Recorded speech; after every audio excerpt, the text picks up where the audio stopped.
Sunday's YouTube video, Jared bought this beautiful original CitiGolf CTI, 1991 CTI through to me, for a quick video, and what an original example it is.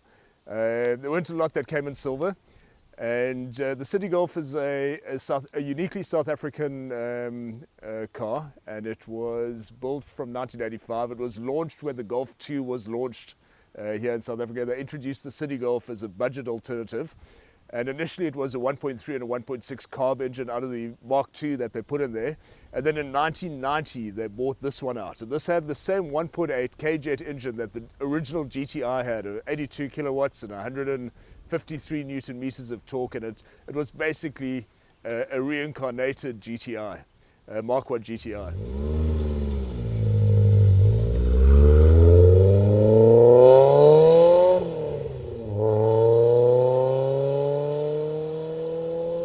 These had that were different to the run-of-the-mill CitiGolf. So obviously the leather bolsters on the side.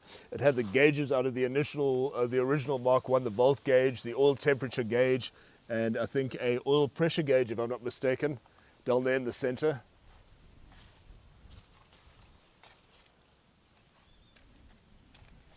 So you've got nice new Dunlop tires on the mud flaps.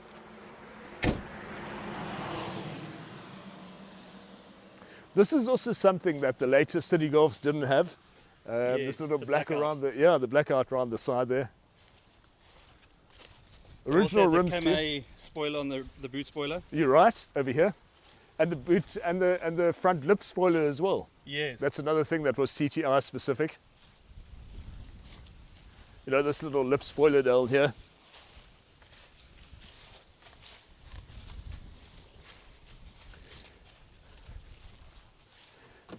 And the nice thing about this car, it's got all its books.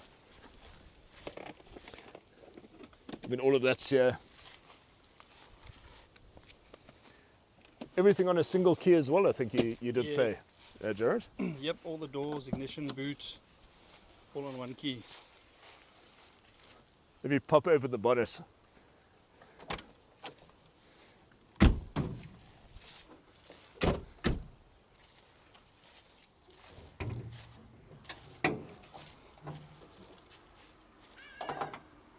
We look at that. Okay, so Bosch K-Jet, 1.8, as I say, 82 kilowatts, 153 Newton meters of torque, about 3,500 revs. Doesn't sound like a lot, but at 870 kilograms, which is what the car weighs, yeah, as you can see from the driving video, portion of the video, you can see how it responds and stuff.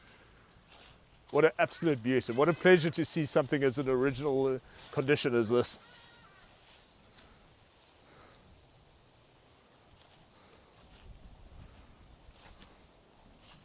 Beautiful.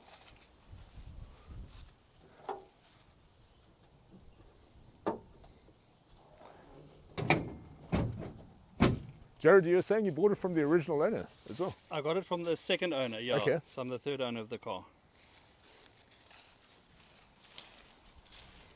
And flawless, the body. I mean, I don't see anything. Forms effortlessly. Suspension is good. It's really like new. Yeah. And I've maintained it well. I've had the cam belts and everything done, water pumps. Even these lights, Jared, I mean, look at them.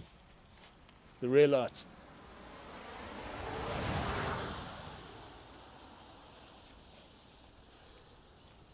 I'm going to fire it up. I mean, that sound of that exhaust as well.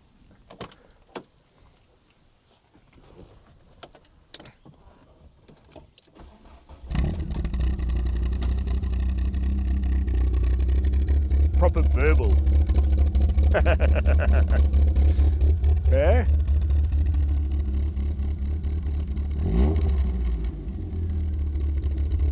Beautiful.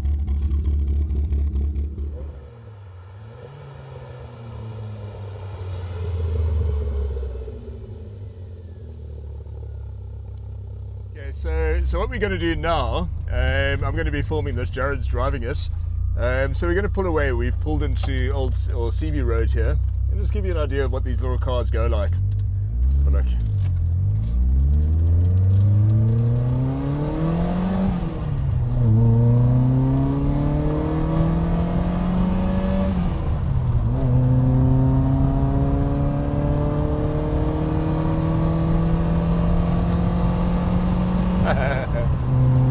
fun, eh?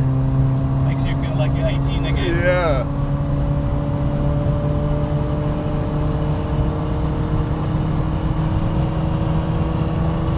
As we reach 100 k's an hour here.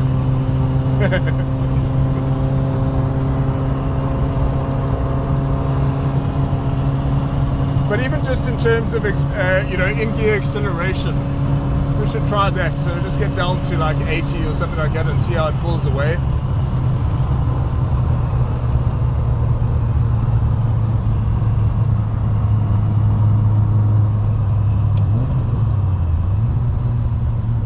Love the sound, eh?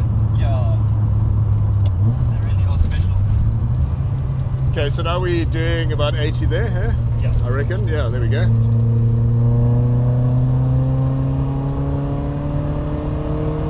And that's 120. There we go.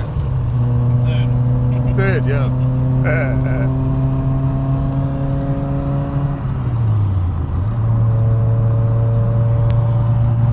I think what was so nice about these cars in the day is that they were light, they were simple to work on. You could modify it in your own garage, and everybody had something to compete, whether it was a Uno Turbo or a Opel GSI. Absolutely, yeah. Absolutely. VW 325. Obviously the 325 was probably a bit faster, but they were just a nice era of motor vehicles in the 90s. Very accessible. Yeah. As you say, anybody can actually just buy one and be right up there in terms of performance. Yeah.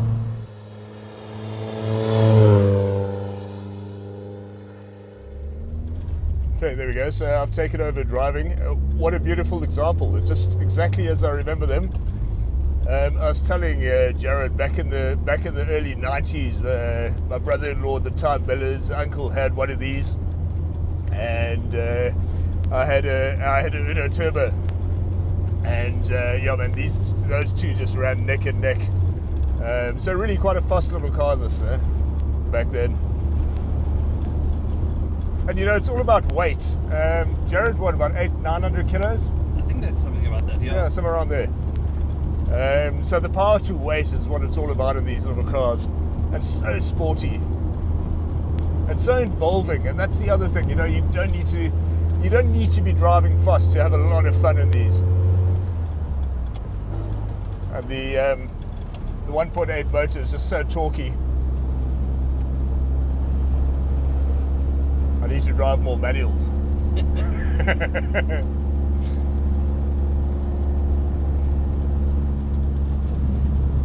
They just feel so lively and peppy, eh? Oh, they do, hey? Yeah.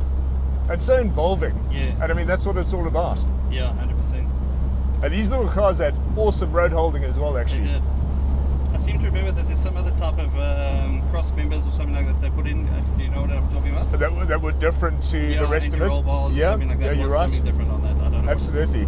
Yeah. I think what I always found amazing on this car, original factory radio tape, Yeah, no holes cut in the door panels. The car's got 2 speakers.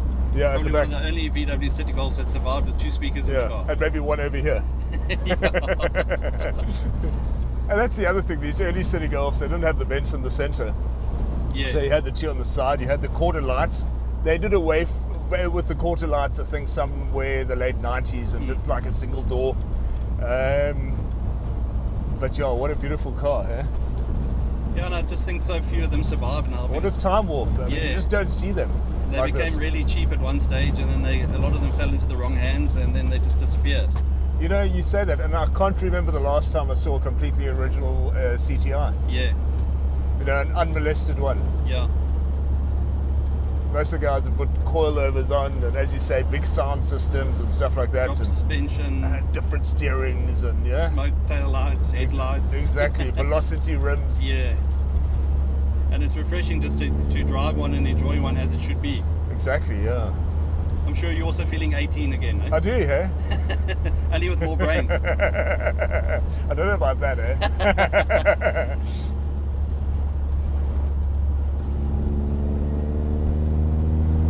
Just so responsive. Mm.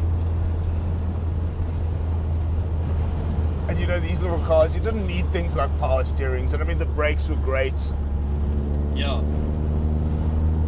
When we grew up, we didn't have power steering, we didn't have ABS, we Nah, didn't have none of that. airbags. None of that. It was survival of the fittest. Oh, look at the big puffy on the road here. Gee. Sure. What a beauty, huh? There we go. Maybe you can grab it out the window there. You see it? Yeah. It's slinkers into there.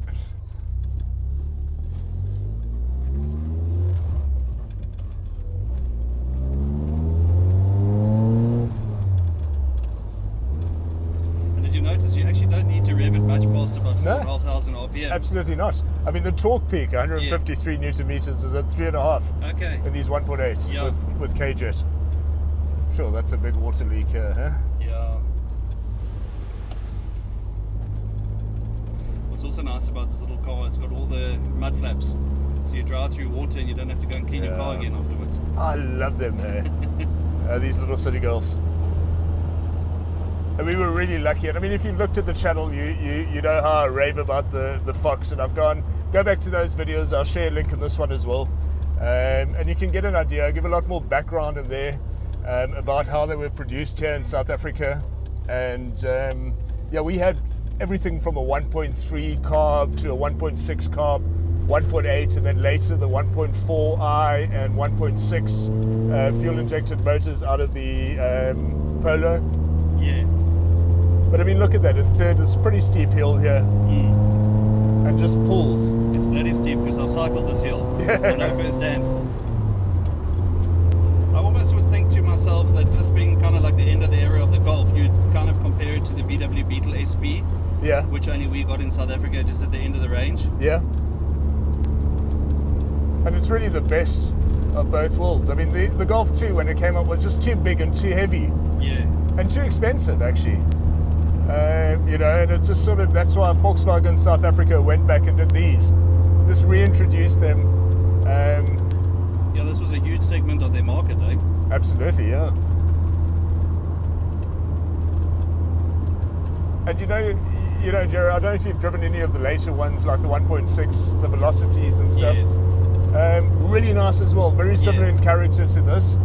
But what makes this unique and very special is just the fact that it survived, as we were saying just now. Yeah, in its kind of original form, because you know the later ones had different dashboards and they didn't have the little gauges down in the center, and that, so this is kind of as true to the GTI as possible. Absolutely. I actually had one of those Millennium ones, the last ones that last 1,000. Yeah. And it was actually a very nice car to drive. Surprisingly, even though it was a 1600, I found it pretty comparable in power to this. Yeah, it was 74 kilowatts. Yeah. Those had 74 kilowatts and about the same torque as this. If I stand to be correct, I think it was about 146 Newton meters. Okay. But very similar in power outputs. And but you know, once again, I come back to this being as special as it is because of its accessibility back then. Yes. You know, as a working man's performance car, you know, you had a half decent job and you could buy a car like this, and you could really compete with the Foster cars out there. Yeah. You know, the BMs and the Alphas and stuff like that. And what makes this special, the point I'm trying to make, is that it survived because of what it was back then. Yeah. People wanted to modify. People wanted to add a few more kilowatts and make it even better. Yeah. And that's why you don't see them like this anymore. So really remarkable. And when they made it too good, they put it on its roof. Exactly. Yeah. Yeah, I just remember that 90s era growing up, and I lived in Joburg in that time, and I used to go to Kyle Army, and you'd see the guys come with all their kind of specialist cars, and that was like the likes of these and your GTI 16 valves, and your Opel Superbars and GSIs and all that, and it was just such a great era of motoring that I just think can never be repeated again, eh?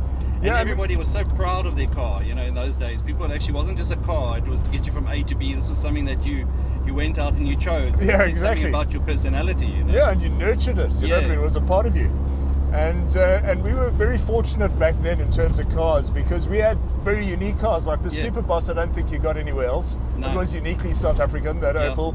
This is obviously uniquely South African. And yeah, man. And the 333i, same story, the BM. 325 IS. IS as well, yeah. And I think there was always a kind of a war between the VW guys and the Opel guys. Yeah, always. But I mean, listen to it. It's just where it really thrives here. Let me just get it into third. There we go. Okay. Let me open the window and listen to this.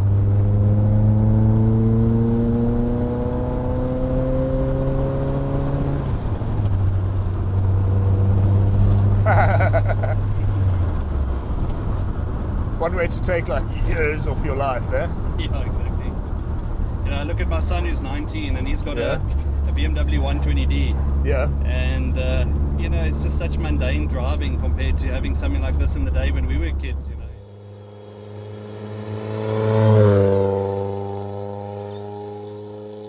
It was just so engaging, as we mentioned earlier. Yeah, absolutely. But I mean, our kids don't drive things like this. No. They need to drive safe cars and airbags and ABS and all Yeah. that sort of stuff. And we have the fun. Can you remember your first car? I do actually. It was a Alpha 33. Oh, yes, I remember that, yeah. Yeah, mine was a Mini 1275 with the Okay. roof chopped off. Oh, really? And when you put two people in it, it used to sag in the middle. You couldn't open the doors. And that was the sum total of our safety we had in the days growing up.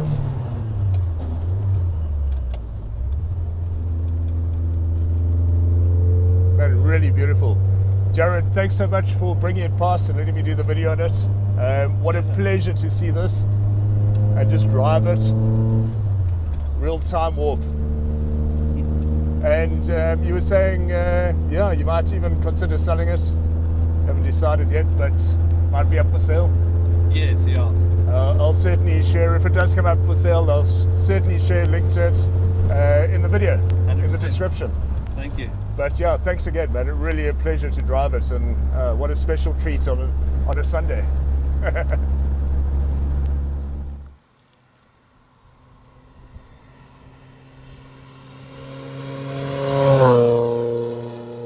Beautiful original CTI. Start again.